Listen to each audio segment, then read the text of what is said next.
students, have you wondered why a baby cries as soon as it is born?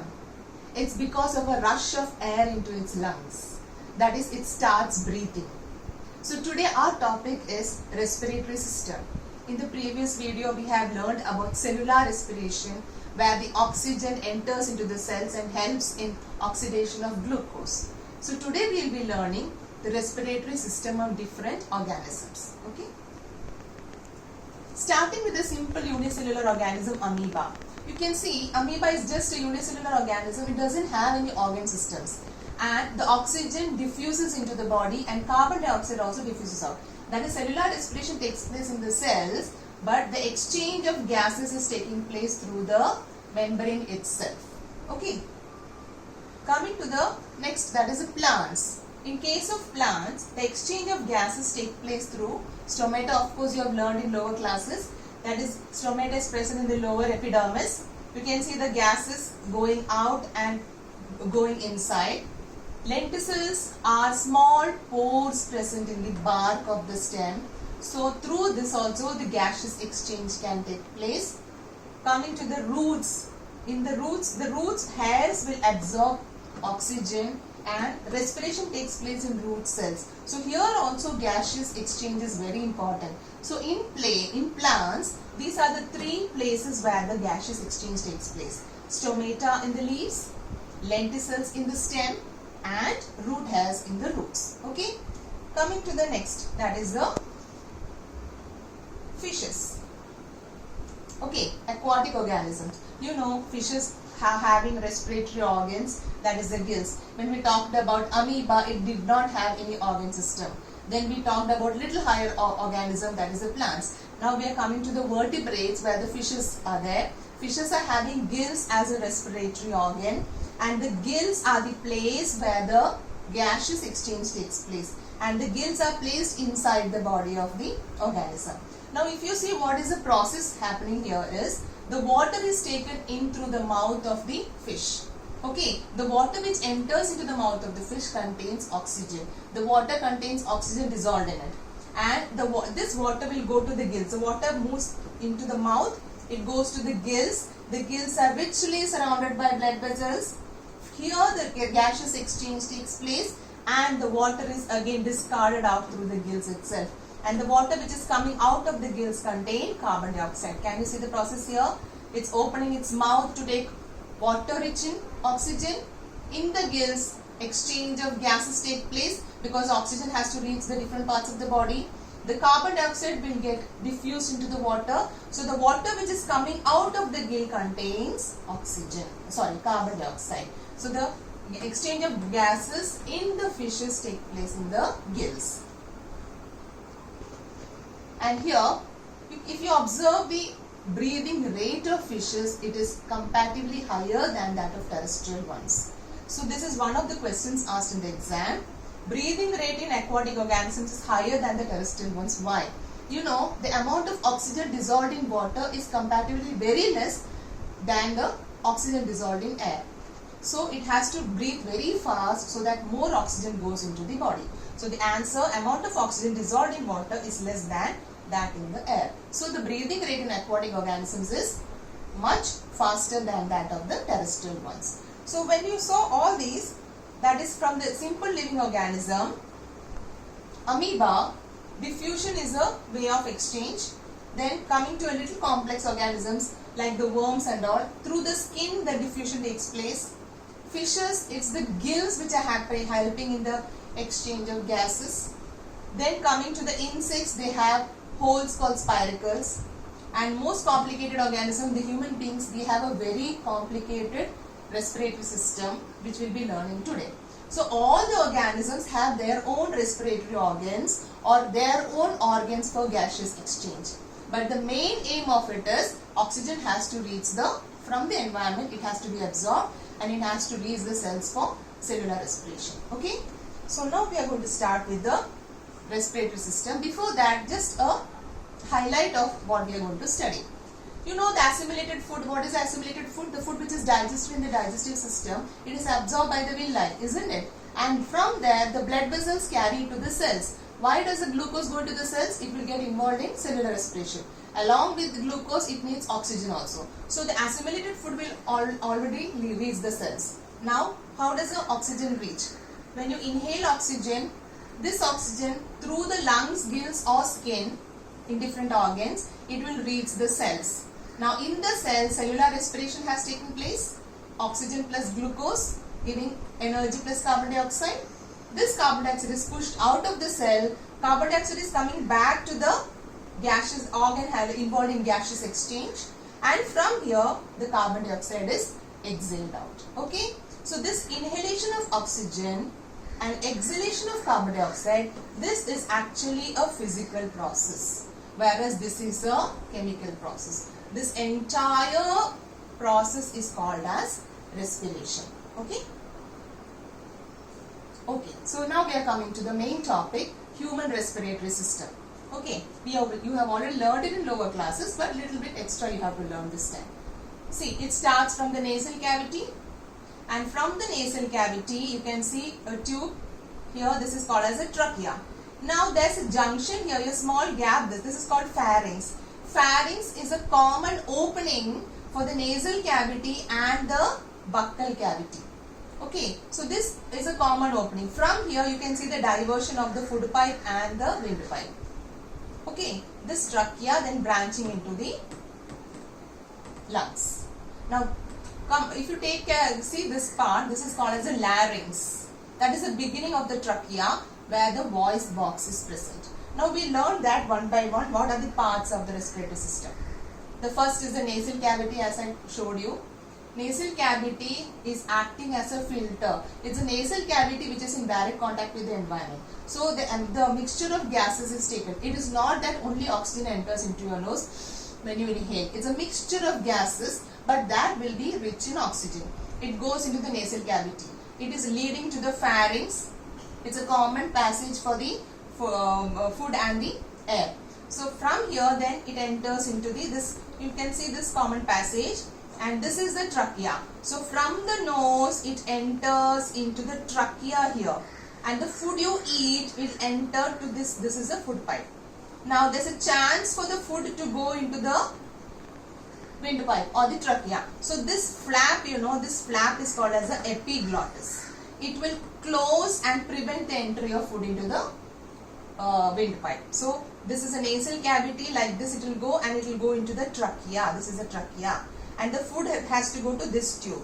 But this flap will close, preventing the entry of food into the windpipe or the trachea. Okay. So now the nasal cavity is also designed for its efficiency of function. Why? Since it is in direct contact with the environment, the mixture of gases is going inside. It acts as a filter. How does it act as a filter? There are two things you have to mention here. It has hairs present in the nose inside the nasal cavity, and it has mucus secretion. And this hair and mucus together, they trap the germs and dust. Okay, so this also can be asked for 1 mark question. So what is the use of hair and mucus inside the nasal cavity? It is to trap the dust and germs. Okay, next. See, nasal cavity is involved in inhalation and exhalation. This is entry of oxygen rich air and exit of carbon dioxide rich air. So this is inhalation and exhalation which is happening in the nasal cavity, and that process is called breathing. This is not called respiration. Breathing is the first step of respiration. It's just a physical process, inhalation and exhalation. So as you inhale air, it goes into the lungs to expand it, and exhalation happens, you can see the lungs getting compressed. So breathing is the first process of respiration. Coming to the second part of the respiratory system, the nasal cavity leads to the tube-like structure called as a trachea. The beginning of the trachea is called as a larynx. It's also called as a voice box, where it is helping in producing the voice. Now the trachea is surrounded by cartilaginous rings, so that it will prevent the collapse of trachea. Inhalation and exhalation, for a fraction of a second, this trachea may not have air in it. It should not collapse. So that is prevented by the rings of cartilage. This is also one important question asked for the exam. What is the use of rings of cartilage? Answer: it prevents collapse of the trachea when there is no air in it. And you can see the trachea leading down, and it is branching into two. That's called as bronchi. It will enter into the lungs. Okay. Now this picture is showing how the epiglottis is getting closed and preventing the entry of food into the windpipe. This is the windpipe and this is the food pipe, esophagus. Okay, see the food entering. This is epiglottis getting closed. This is the trachea and this is the esophagus. So the food will not enter into the windpipe. Otherwise it will cause choking or sometimes death also. So epiglottis is a flap which prevents the entry of food into the trachea. Okay. Coming to the next.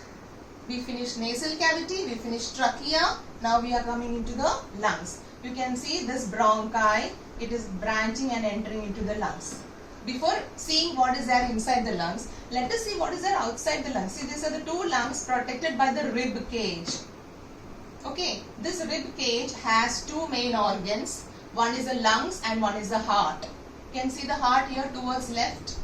And since it has to accommodate heart towards the left, the lungs, you can see the right lung is 3-lobed and the left lung is only 2-lobed.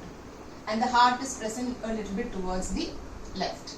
These two organs are protected by the rib cage. Now you can see one muscular membrane down here, this one. This is called as a diaphragm. Okay, so the main parts inside the chest cavity, you have the ribs, you have the lungs and the heart and the diaphragm below. Clear? So we will be learning about the role of the ribs and diaphragm in the next part. Okay. Okay, now if you look into the lungs, the trachea getting branched into bronchi, bronchi getting branched into bronchioles, and each bronchiole will end in balloon-like structures called alveoli.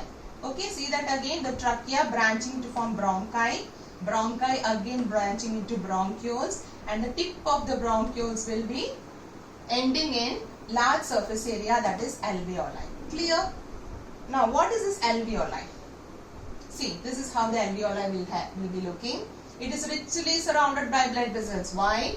Alveoli is the area where exchange of gases takes place. Now the air which has entered through the nasal cavity goes through the trachea, bronchi, bronchioles, and now it is in the alveoli. This is the alveoli, and if you see, this is the inside of the alveoli.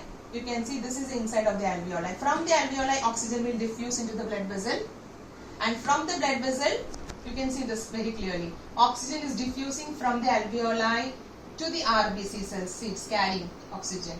And from the blood vessel, carbon dioxide is diffusing into the alveoli. So alveoli is an area where exchange of gases take place. Alveoli is richly surrounded by blood vessel. So the oxygen has to cross two membranes. One is a membrane of the alveoli, another is a membrane of the blood vessel. Clear? So this is also very important question. How is alveoli designed for its maximum efficiency of function? You see, it's thin and permeable, allowing it to diffuse very easily, increase the surface area. Okay, you can see this increased surface area and richly supplied with blood vessels. And it is a little bit similar to the villi. There it was increased surface area and richly supplied with blood vessels. So in our body, alveoli is the organ where the exchange of gases takes place. It's not our nasal cavity. Clear? Okay. Now, just we were talking about the chest cavity. This is a diaphragm and this is a ribs. This is the chest cavity and the space below the diaphragm is called as the abdomen. So the chest and the abdomen is separated by, chest also called thorax. The thorax and the abdomen is separated by diaphragm. Now you can see the movement. What do you think it is?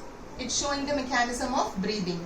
That is during inhalation, what is happening to the ribs? It is moving forward. And what is happening to the diaphragm? It is moving down. So when you inhale, the ribs move forward and the diaphragm moves down. So what happens then? There's more space in the chest cavity and the lungs will accumulate more air. And during exhalation, what's happening? The ribs are moving backward and the diaphragm is moving upward, and so the chest cavity reduces, compressing the lungs. So the air is forced out. So the inhalation and exhalation is actually facilitated by the ribs and the diaphragm. Okay, so remember this point. During inhalation, ribs move forward, you can see this, and the diaphragm moves down. And because of these two things, lungs expand to take in air. During exhalation, what are the two things? The ribs move back, diaphragm moves up, compressing the lungs, and the lungs get compressed to push out the air. Clear? Okay. It's a summary of what happens. Inhalation of oxygen from the atmosphere goes to the nasal cavity. From there it goes to the bronchi. This is all mixture of gases. Then in alveoli, only the oxygen will diffuse to the blood vessel. Exchange of gases between alveoli and blood vessel. That oxygen will combine with hemoglobin in the blood and it is carried to the cells for cellular respiration. After cellular respiration, CO2 is released, which is again carried by the blood. It will go to the alveoli, back to bronchioles, bronchi, lung, and then it goes to the nasal cavity where the carbon dioxide is exhaled out. Clear? So this process, this first and the last process, this is the breathing process, is a physical process, and the main chemical process is here cellular respiration. This entire cycle is called as respiration. This is breathing and this is cellular respiration. Clear? Okay. Now, why do we need a respiratory carrier in our body? We have learned about hemoglobin in lower classes. Hemoglobin is present in RBC. You know the blood is made up of plasma and 3 types of cells are floating in it.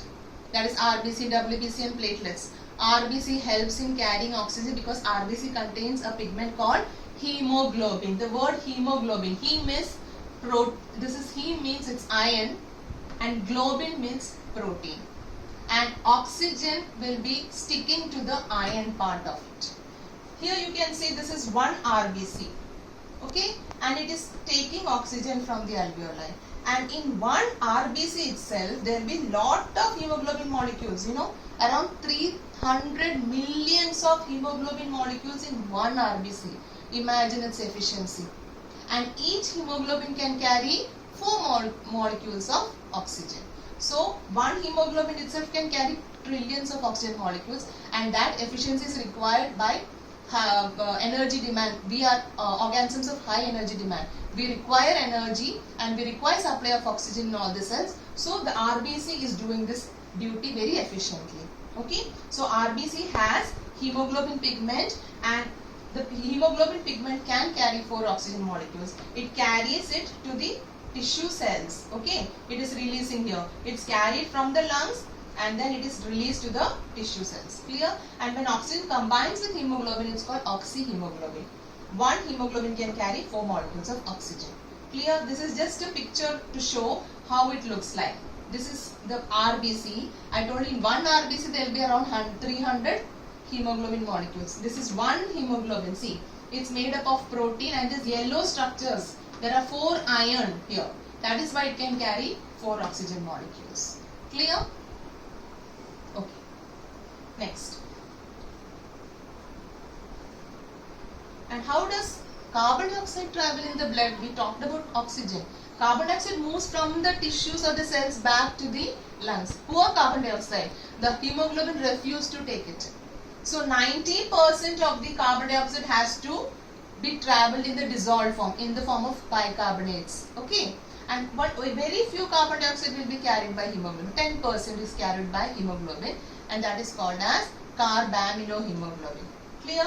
So carbon dioxide, some carbon dioxide is carried by hemoglobin, and that complex is called as carbaminohemoglobin. Most of them has to travel in the dissolved form from the cells to the alveoli. Okay.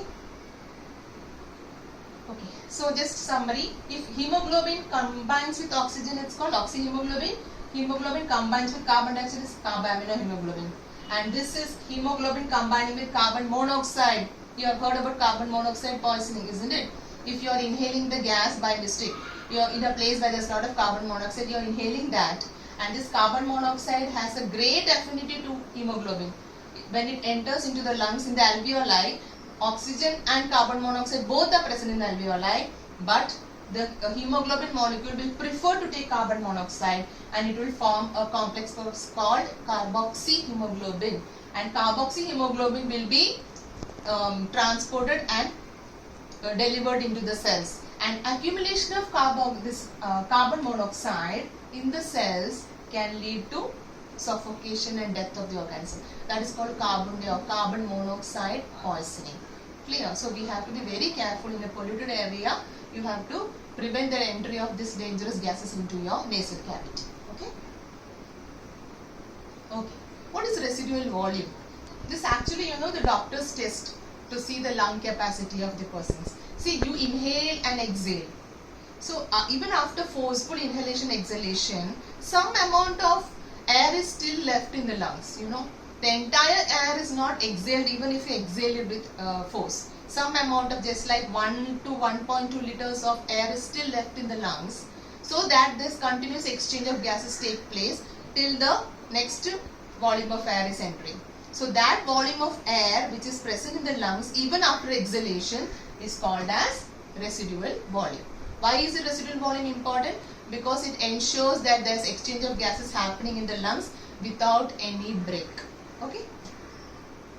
Next, we have an activity we will be learning. In your textbook it's mentioned in the NCERT book. How do you prove that when you exhale out it's carbon dioxide which is coming out? It's a very simple activity. Carbon dioxide turns lime water milky. So you just have to make lime water. How do you make lime water? Calcium oxide, quick lime, mix water in it, it becomes lime water, that is calcium hydroxide. So in the test tube you have taken calcium hydroxide which is lime water and you are just blowing into it, exhaling into it. So the carbon dioxide will mix with it and this will turn milky. So this is a reaction, CaOH twice plus CO2 giving CaCO3 plus H2O. This CaCO3 is causing the milkiness in the lime water. Okay, so if this is asked, you can write it in your own words. Okay. What about the plants, children? In plants, photosynthesis and respiration happens. Okay, but during the day, photosynthesis and respiration happens. Okay, respiration is there all the time. It's not that the plants respire during night and photosynthesis during day. That's a wrong statement. It's a wrong statement that plants photosynthesize during day and respire during night. It's wrong. Respiration is just like us, all living organisms. Without respiration, they will die. So day and night respiration is same. It's happening in the plants. But photosynthesis takes place only during the daytime. During photosynthesis, you know that carbon dioxide is taken and oxygen is released. Okay, and respiration, oxygen is taken and carbon dioxide is released. But whatever carbon dioxide is released during respiration, it is utilized for photosynthesis during the daytime. Clear? So if you are sleeping under the tree during the daytime, you will get lot of oxygen because photosynthesis needs lot of carbon dioxide trap and lot of oxygen is given out.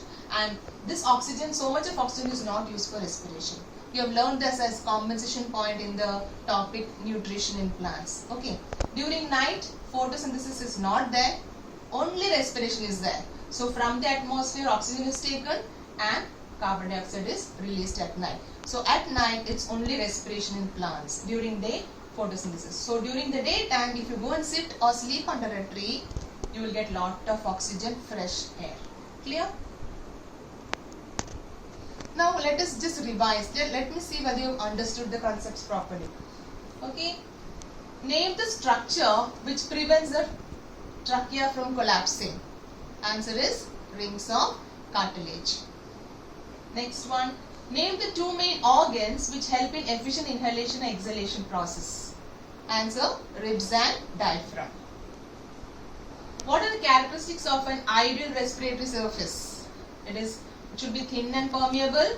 It should be richly supplied with blood vessels to allow maximum intake or uptake of oxygen in minimum time, and increase the surface area for more efficiency. Remember these points: thin, permeable, richly supplied with blood vessels, increase surface area for alveoli. Okay. Next one, how does carbon dioxide get transported in the blood? How is carbon dioxide transported? Most of them is in the dissolved form, and very few of them will be transported by the hemoglobin complex carbaminohemoglobin. Okay. How does oxygen get transported? 100% by the hemoglobin forming oxyhemoglobin. Okay. So when you are talking about this, why do you need this hemoglobin, children? Is it required in our body? Yes, of course it's required, because diffusion is a very simple process. You cannot depend upon diffusion process for the oxygen to reach from the alveoli to all the cells. If you just think about an oxygen molecule to reach from your lungs to the toes, by diffusion process it will take 3 years.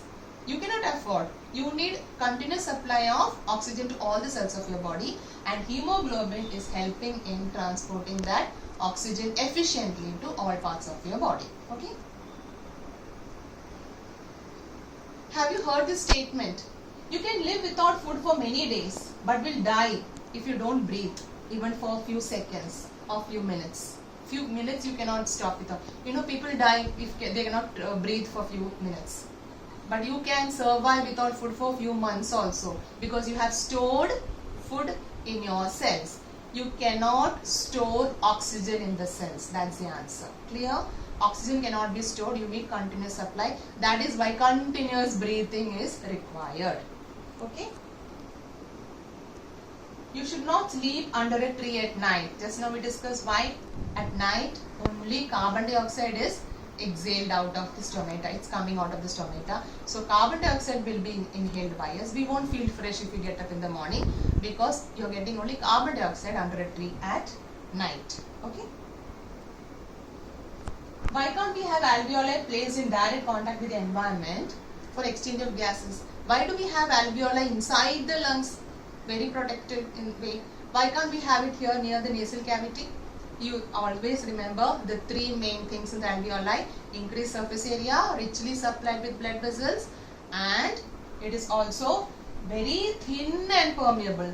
Can you afford to have an organ thin and permeable in contact with the environment? No, it will get damaged. Any organ which is in contact with the environment, like our skin is made up of stratified squamous epithelium. It's so thick because it's in contact with the environment, it has to be protected. Clear? So alveoli is thin and permeable. It cannot be placed in direct contact with the environment. So we need to place this delicate organ inside the lungs. Okay? So students, you might have understood how important our respiratory system is, isn't it? Each breath we take is so important. So please take care of your body. Thank you. And